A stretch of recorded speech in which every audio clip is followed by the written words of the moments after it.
Hubungan Indonesia dan Amerika Serikat selama ini dikenal relatif stabil dan pragmatis.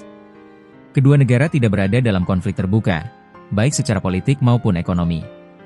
Kerjasama di bidang perdagangan, investasi, dan teknologi terus berjalan, disertai pertemuan rutin serta pernyataan resmi yang cenderung menekankan kemitraan strategis. Namun, di balik hubungan yang tampak tenang tersebut, berlangsung dinamika kepentingan dagang yang tidak selalu terlihat ke publik. Indonesia dan Amerika Serikat saling menjaga posisi, menguji batas, dan menakar risiko melalui negosiasi kebijakan yang bersifat teknis, bertahap, dan kerap berlangsung senyap. Konteks hubungan dagang. Amerika Serikat memandang Indonesia sebagai mitra penting di Asia Tenggara.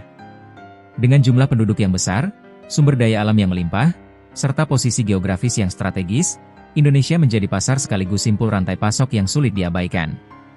Bagi Indonesia, Amerika Serikat merupakan sumber teknologi, modal, dan akses ke pasar bernilai tinggi. Keterkaitan ini membuat kedua negara saling membutuhkan. Namun, hubungan dagang antar negara besar jarang sepenuhnya bebas dari perbedaan kepentingan. Disinilah muncul dinamika yang tidak selalu disampaikan secara terbuka, tetapi berpengaruh terhadap arah kebijakan ekonomi jangka panjang. Perbedaan kepentingan yang mendasar. Amerika Serikat menempatkan kepastian hukum, keterbukaan pasar, serta perlindungan investasi sebagai prioritas utama. Perusahaan-perusahaan asal-as membutuhkan regulasi yang stabil, dapat diprediksi, dan selaras dengan standar internasional agar aktivitas bisnis mereka berjalan efisien. Indonesia, di sisi lain, memandang kebijakan dagang sebagai alat pembangunan. Regulasi tidak hanya ditujukan untuk memudahkan investasi, tetapi juga untuk mendorong nilai tambah di dalam negeri, melindungi industri lokal, dan menciptakan lapangan kerja. Pendekatan ini mencerminkan keinginan Indonesia untuk tidak berhenti sebagai pemasok bahan mentah dalam rantai ekonomi global.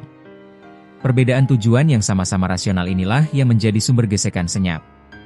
Kepentingan efisiensi global seringkali berhadapan dengan kebutuhan pembangunan domestik yang lebih inklusif dan berjangka panjang. Bentuk tekanan yang tidak terlihat.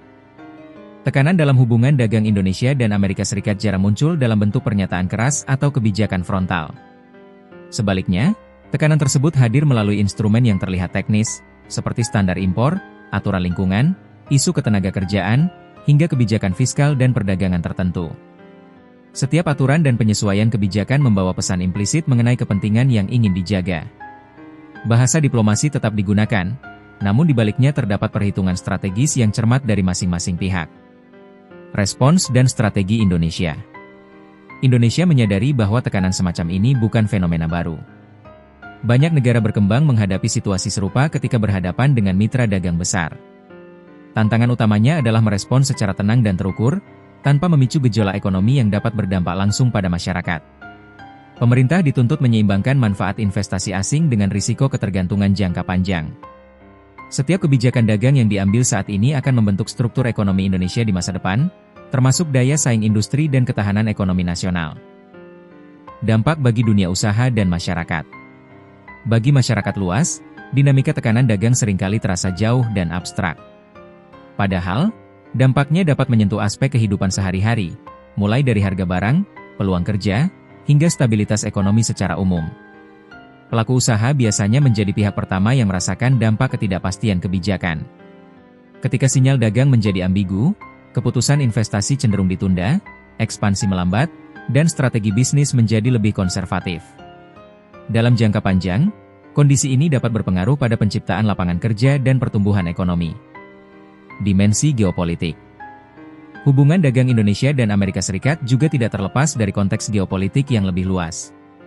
Stabilitas kawasan Asia Tenggara, posisi Indonesia di tingkat global, serta dinamika persaingan kekuatan besar ikut memengaruhi pendekatan kedua negara.